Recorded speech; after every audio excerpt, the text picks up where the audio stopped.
Assalaamu calaykum asxaabay soo dhawaada. Magacaygu waa Cabdirasaaq Daada. Florence Nightingale waxaa lagu sheegaa inay tahay kalkaalisadii ugu horeysay casrigan aynu noolnahay. Waxay caan noqotay xilligii uu socday dagaalkii Crimean War 1850meeyadii, halkaasoo ay ku xanaanayn jirtay askartii dagaalka ku soo dhaawacanta. Waxay ahayd kalkaaliso wanaagsan oo bulshada ku dhiirgelin jirtay inay caafimaadka ku dadaalaan oo ay bartaan. Laakiin ayada horteeda qarniyo badan ka hor ayaa haweenay wanaagsan oo ah khabiirad takhasuskeedu ahaa kalkaalisnimada ka soo dhex baxday ansaartii Madiina deganayd. Magaceeda wuxuu ahaa Rufayda al-Aslamiyya. Rufayda bintu Sacad al-Aslamiyya waxay ahayd kalkaalisadii ugu horeysay ee dunida soo martay. Waxay ahayd haweenay naxariis badan oo ka soo jeeday ansaartii magaalada Madiina deganayd. Sidoo kale waxay ka mid ahayd asxaabtii Nabiga sallallahu calayhi wasallam. Rufayda al-Aslamiyya waxay ka dhalatay qabiilkii Bani Aslam ee Madiina deganaa, sidaa darteed ayaana loogu magac daray al-Aslamiyya. Qoyskeeda waxay ahaayeen kuwo caafimaadka iyo dawooyinka lagu bartay. Aabaheeda Sacad al-Aslami wuxuu ahaa dhakhtarkaasoo ay ka kororsatay aqoon badan, howlahana ay ka caawin jirtay yaraanteedii ilaa ay ka weynaatay. Waxay ka mid ahayd dadkii ugu horeeyey ee Madiina deganaa ee islaamay, waxaana lagu sharfaa inay goobjoog ka ahayd imaatankii Nebi Muxamed sallallahu calayhi wasallam uu Madiina yimid xilligii hijrada ay socotay. Waxay ahayd kalkaaliso bukaanada dabiibta xilligii Nebi Muxamed sallallahu calayhi wasallam, ayadoo qaadatay cinwaanka sharafta leh ee ah inay tahay kalkaalisadii ugu horeysay oo muslim ah ee taariikhda soo martay. Nebiga sallallahu calayhi wasallam wuxuu Rufayda u fasaxay inay teendho ka taagato masjidkii Nebiga ee Madiina ku yaalay si ay daryeel caafimaad u siiso haweenkii muslimiinta ahaayeen, sidoo kalena ay u tababarto oo ay kalkaalisooyin ka dhigto.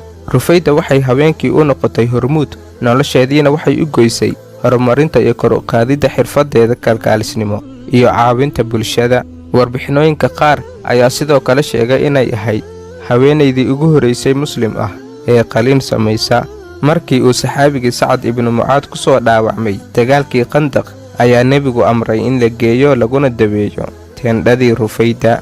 Sidoo kale markii ciidankii muslimiintu ay isu diyaarinayeen inay aadaan dagaalkii Khaybar, Rufayda iyo koox haween ah oo reer Ansaar ahaa ayaa Nebiga u tageen, waxayna weydiisteen fasax ah inay ciidamada raacaan si ay u daweeyaan kuwii dhaawacma una caawiyaan hab kastoo ay awoodaan.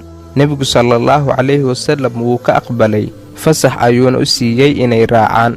Rufayda oo shaqadeeda ahayd iskaa wax u qabso ama si bilaa lacag ah ku shaqeey ayaa kaalin weyn ka geysatay dagaalkii Khaybar, wuxuuna Nebigu sallallahu calayhi wasallam u qoondeeyey qaar ka mid ah hantidii ay muslimiintu ka qaniimaystaan dagaalkii Khaybar inay Rufayda siiyaan. Qaybta Rufayda la siiyey iyo inta ciidamadii dagaalka ku jirtay qaateenba kuwo isla eg oo isku dhigma ayay ahaayeen. Taasina waxaa lagu aqoonsaday shaqadeeda kalkaalisnimo iyo tan caafimaadba ee ay muslimiintu u haysay. Waxay ahayd qof xirfadeeda aad u saraysa, isla markaana karti u leh inay dadka daweyso oo dagaalada u raacdo, sidoo kalena ay macallin u noqoto dumarkii muslimiinta ahaa. Waxay si naxariis ah u xanaanayn jirtay carruurta yaryar, agoonta iyo fuqarada. Rufayda al-Aslamiyya waxay caddaysay in dumarka muslimiinta ah ay awood u leeyihiin inay gacan weyn ka geystaan horumarinta caafimaadka iyo badbaadinta ummadda, hawshoodana aysan ku ekayn guryaha inay hagaajiyaan. Rufayda waxaa lagu yaqaanaa oo ay caan ku noqotay shaqadeeda kalkaalisnimo iyo inay ahayd qof naxariis badan, bulshadeedana ay aad u jeclaayeen oo u ixtiraami jireen. Waxayna rool moodel u tahay ama qof ku dayasho mudan dhammaan dumarka maanta nool. Daawade muuqaalka haddaad ka heshay like saar, subscribe-na ha ka ilaawin. Wassalaamu calaykum.